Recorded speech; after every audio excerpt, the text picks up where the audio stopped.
Halo semuanya, pada kesempatan ini kami dari kelompok 1 membahas chapter 6 tentang seleksi employees and placing them in jobs atau proses seleksi karyawan dalam Human Resource Management. Seleksi karyawan merupakan tahapan yang sangat penting. Hal ini berkaitan dengan menentukan siapa yang paling tepat untuk bergabung dan menempati posisi di dalam organisasi. Keputusan seleksi yang tepat akan membantu organisasi bertahan, beradaptasi, dan tumbuh di tengah persaingan yang semakin ketat. Tujuan utama dari seleksi adalah menemukan orang yang tepat untuk pekerjaan yang tepat atau yang dikenal sebagai person job fit, serta orang yang sesuai dengan budaya dan nilai organisasi yang disebut person organization fit. Menurut mulai dari rekan, person job fit memastikan kemampuan individu sesuai dengan tuntutan pekerjaan, sementara person organization fit menekankan keselarasan nilai dan kepribadian dengan budaya perusahaan. Jika keduanya terpenuhi, karyawan cenderung lebih produktif, loyal, dan berkomitmen pada pekerjaannya. Seleksi juga memiliki hubungan yang erat dengan human resource planning. Setelah organisasi mengetahui kebutuhan tenaga kerja dari hasil perencanaan tersebut, proses seleksi dilakukan untuk mencari kandidat terbaik yang memenuhi kualifikasi yang dibutuhkan. Dengan kata lain, human resource planning adalah dasar dan seleksi adalah langkah nyata untuk mewujudkannya. Akhirnya, seleksi yang efektif bukan hanya soal kemampuan teknis, tetapi juga tentang menemukan individu yang selaras dengan nilai dan visi organisasi agar keduanya dapat tumbuh dan sukses bersama. Langkah-langkah umum dalam seleksi karyawan biasanya dimulai dari tahapan awal. Yang pertama, penyaringan lamaran. Pada tahap ini, perusahaan menilai kelengkapan dan kesesuaian berkas pelamar, seperti pendidikan, pengalaman, dan keterampilan dengan posisi yang dibutuhkan. Tujuannya agar pelamar yang memenuhi syarat dasar yang lanjut ke tahap berikutnya. Contohnya, di PT Telkom Indonesia, HR hanya meloloskan pelamar dengan IPK minimal 3 dan jurusan sesuai posisi. Yang kedua, tes administrasi. Tahap ini memeriksa keaslian dan kelengkapan dokumen pelamar seperti ijazah, KTP, transkrip nilai, dan sertifikat pendukung. Contohnya, di Bank BRI, dokumen asli harus diverifikasi untuk memastikan data pelamar benar dan valid.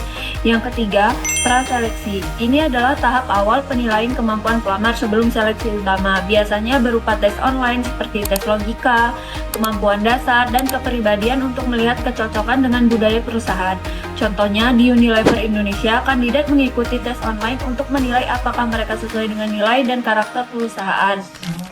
Jadi, agar proses seleksi itu berjalan dengan efektif, ada dua kunci yang harus kita pegang, yaitu alat seleksi yang digunakan. Yang pertama haruslah valid, dan yang kedua reliable. Nah, maksudnya ini gimana? Nah, valid itu maksudnya adalah skill set SDM yang kita akan rekrut itu haruslah pas dengan job desk yang ada di organisasi atau perusahaan kita.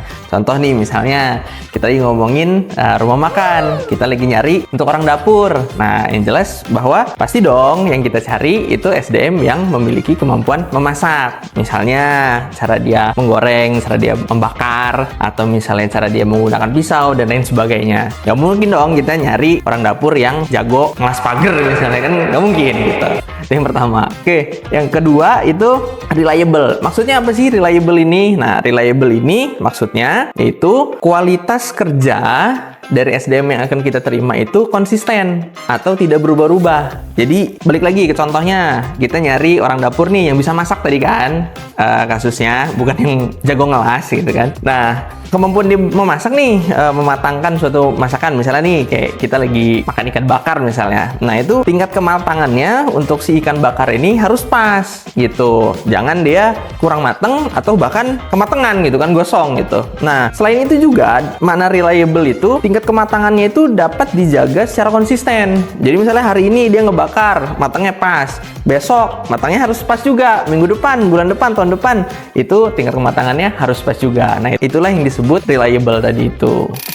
Nah, jadi kalau memang tahap seleksi tadi sudah memenuhi dua kriteria ini, valid dan reliable, maka tahap seleksi itu sudah bisa dikatakan menjadi tahap seleksi yang efektif. Kenapa? Nggak tahu, tanya yang mau tanya saya. Karena kalau misalnya sudah SDM yang kita terima itu sudah valid, nah itu di pihak manajemen kita udah nggak usah repot lagi mikirin tentang trainingnya, skill set yang dibutuhin untuk job desk yang ada di organisasi atau usaha kita. Terus yang kedua, kalau misalnya SDM yang kita terima itu udah reliable, udah konsisten kualitas kerjanya, nah itu pihak manajemen juga sudah nggak repot lagi tuh terkait pengawasan, QC, controlling gitu kan, produk-produk yang dikerjakan si SDM yang kita terima tadi, seperti itu. Jadi dalam proses seleksi rekrutmen karyawan itu ada beberapa tes yang harus dilalui oleh calon pegawai. Yang pertama itu ada tes kognitif. Tes kognitif digunakan untuk melihat seberapa cepat orang itu berhitung, berpikir, dan juga menyelesaikan masalah. Contohnya ada calon staf administrasi yang diberikan pertanyaan tentang logika sederhana dan juga hitungan sederhana. Kemudian yang kedua itu ada tes kepribadian. Tes kepribadian digunakan untuk melihat apakah seseorang itu bisa bekerja dan juga berbaur dalam tim dan apakah mereka cocok dengan budaya perusahaan. Yang ketiga itu ada tes integritas. Tes integritas dilakukan untuk melihat seseorang itu apakah mereka memiliki sifat yang jujur dan juga bertanggung jawab. Contohnya jika mereka dihadapi dalam situasi perusahaan ataupun rekan kerja di mana mereka berlaku curang dan bagaimana cara dia menghadapinya. Dan yang terakhir itu ada simulasi. Jadi simulasi ini digunakan untuk melihat jika seseorang ini langsung bekerja di lapangan. Apakah mereka paham dengan kerjaan mereka ataupun mereka hanya paham secara teori. Contohnya ada calon desainer, mereka diberikan challenge untuk menyelesaikan apakah mereka bisa menyelesaikan desain ini selama 30 menit ataupun tidak. Jadi intinya setiap tes dalam proses rekrutmen dalam perusahaan itu mempunyai tujuan sendiri dan tugas HR adalah tinggal menyesuaikan sesuai dengan kebutuhan perusahaan.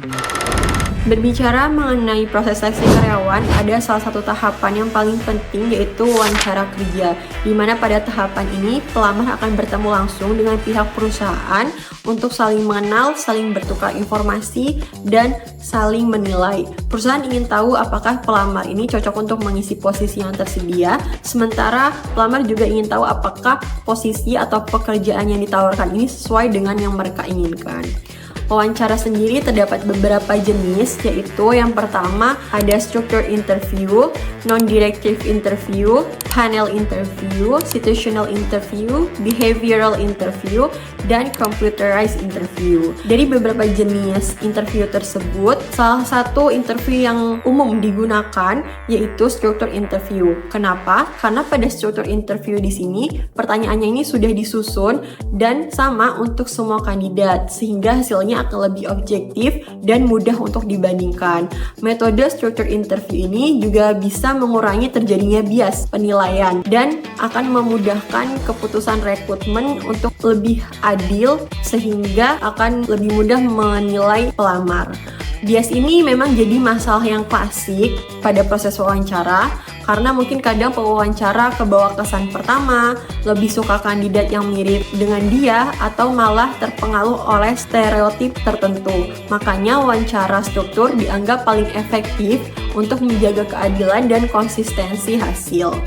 Supaya hasilnya lebih maksimal, perusahaan harus menyiapkan wawancara dengan matang, mungkin seperti dari tempat yang dibuat nyaman, pewawancaranya dilatih biar lebih objektif, pertanyaan yang disiapkan ini harus jelas dan terlebih dahulu harus memahami CV dari masing-masing kandidat. Intinya, wawancara itu merupakan salah satu tahapan yang paling penting apabila dilakukannya dengan cara yang terencana dan adil, sehingga hasilnya bisa benar-benar menunjukkan kualitas dari calon karyawan. Pada bagian ini, kita akan membahas tahap penting setelah wawancara, yaitu pemeriksaan latar belakang dan referensi. Setelah kandidat melalui proses wawancara, langkah krusial berikutnya adalah memastikan bahwa semua data dan informasi yang mereka sampaikan benar dan dapat dipertanggungjawabkan. Disinilah HR melakukan pemeriksaan latar belakang. Pemeriksaan ini mencakup beberapa hal, seperti verifikasi pendidikan, pengalaman kerja, catatan kriminal, hingga referensi dari atasan sebelumnya. Proses ini tidak hanya formalitas administratif, tetapi berfungsi untuk menjamin kejujuran kandidat dan mencegah resiko salah rekrutmen. Menurut artikel yang ditulis oleh Heather tahun 2016, hasil survei menunjukkan lebih dari separuh profesional HR pernah menemukan informasi yang tidak akurat dalam resume pelamar. Karena itu, tahap ini menjadi semacam filter akhir sebelum keputusan perekrutan dibuat. Selain pemeriksaan data, HR juga akan menghubungi referensi. Biasanya mantan atasan atau rekan kerja yang bisa memberikan penilaian tentang kemampuan dan etos kerja kandidat.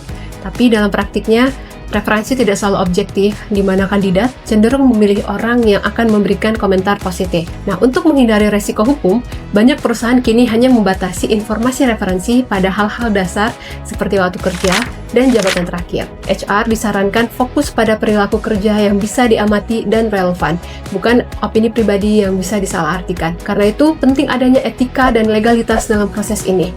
Semua pemeriksaan harus dilakukan secara transparan, proporsional, dan sesuai hukum ketenagakerjaan serta perlindungan data pribadi. Di era digital sekarang, HR juga sering meninjau akun media sosial kandidat. Dari sana, HR bisa menilai gaya komunikasi, nilai-nilai personal, dan kesesuaian dengan budaya organisasi. Tapi penilaian ini tetap harus dilakukan secara objektif dan etis, tanpa melanggar privasi atau melakukan diskriminasi berdasarkan pandangan pribadi. Jadi, bisa kita simpulkan bahwa pemeriksaan latar belakang dan referensi adalah tahap penyaring akhir dalam proses rekrutmen. Dengan proses verifikasi yang baik, perusahaan dapat membangun kepercayaan sejak awal dan memastikan bahwa karyawan yang diterima benar-benar sesuai dengan kebutuhan dan nilai organisasi. Setelah karyawan terpilih, langkah berikutnya adalah penempatan karyawan. Penempatan atau placement menurut Schuler dan Jackson tahun 2007 adalah proses menempatkan seseorang pada posisi atau jabatan tertentu yang sesuai dengan kemampuan, keterampilan, minat, dan kepribadiannya setelah melalui proses seleksi. Lalu bagaimana cara penempatan karyawan agar efektif? Agar penempatan berjalan dengan baik dan mendukung tujuan perusahaan, maka perlu diperhatikan beberapa hal. Tentunya, the right man on the right job, yaitu menempatkan karyawan pada posisi yang sesuai. Penempatan harus berdasarkan hasil penilaian kualifikasi dan kompetensi yang dibutuhkan perusahaan, serta pertimbangan pada pengembangan karir. Lalu bagaimana contoh penempatan karyawan yang efektif, misalnya dalam perusahaan retail besar seperti Matahari Department Store. HR menempatkan karyawan yang memiliki kemampuan komunikasi dan pelayanan tinggi di posisi customer service, bukan di bagian gudang. Hal ini meningkatkan kepuasan pelanggan dan efisiensi pelayanan. Lalu, apa dampak salah penempatan karyawan terhadap kinerja? Penempatan kerja yang salah atau tidak sesuai dengan kemampuan yang dimiliki dapat membuat karyawan tidak dapat bekerja dengan maksimal, sehingga tujuan perusahaan tidak akan berjalan efektif. Dan itu akan berdampak kepada karyawan, yaitu menurunnya motivasi kerja karena pekerjaan tidak sesuai kemampuan, maka dapat menimbulkan stres kerja pada karyawan. Dan dampak bagi perusahaan yaitu produktivitas dan loyalitas karyawan menurun sehingga berdampak kepada tujuan perusahaan. Contoh apabila salah penempatan karyawan, misal seorang HR ditempatkan sebagai training spesialis, padahal latar belakangnya adalah administrasi personalis. Akibatnya, pelatihan tidak efektif dan kinerja tim penjualan tidak meningkat.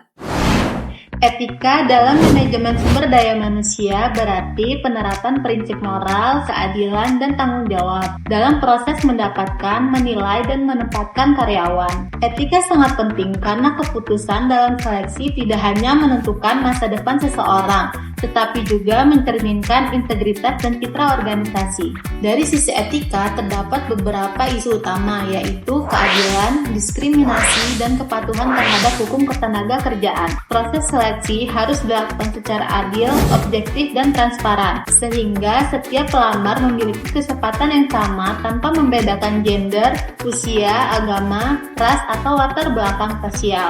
Selain itu, organisasi juga wajib menjaga kerahasiaan data pelamar dan memastikan keputusan penerimaan didasarkan pada kompetensi, bukan faktor pribadi atau kedekatan tertentu. Namun, dalam praktiknya, proses seleksi dan penempatan sering menghadapi tantangan etis, seperti adanya bias tidak sadar dari pewawancara atau tekanan untuk segera mengisi posisi kosong. Di era digitalisasi ini muncul pula tantangan baru, yaitu misalnya penggunaan AI dan tes online dalam perekrutan. Meskipun teknologi ini meningkatkan efisiensi, ada resiko bias algoritmik, yaitu ketika sistem secara tidak sadar lebih memihak kepada kelompok tertentu karena data pelatihannya yang tidak netral. Akibatnya, kandidat yang sebenarnya kompeten bisa dirugikan. Oleh karena itu, perusahaan perlu berhati-hati dalam menggunakan teknologi rekrutmen.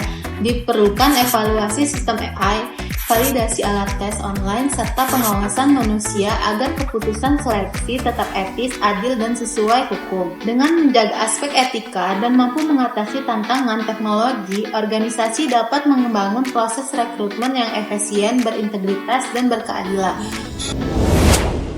Proses seleksi karyawan dimulai dari perencanaan SDM untuk menemukan kandidat terbaik yang sesuai dengan pekerjaan dan budaya organisasi. Keberhasilan seleksi bergantung pada alat yang valid, reliable, dan objektif. Dengan menerapkan proses seleksi yang adil, transparan, dan berbasis kompetensi, organisasi dapat memperoleh karyawan yang tepat, meningkatkan kinerja, serta membangun lingkungan kerja yang profesional dan berintegritas. Baik, sekian penjelasan dari kelompok kami. Terima kasih atas perhatiannya. Jika ada hal yang keliru atau kurang tepat, mohon bisa didiskusikan bersama-sama, karena pada dasarnya kita sedang belajar bersama-sama. Sekian dan terima kasih. Wassalamualaikum warahmatullahi wabarakatuh.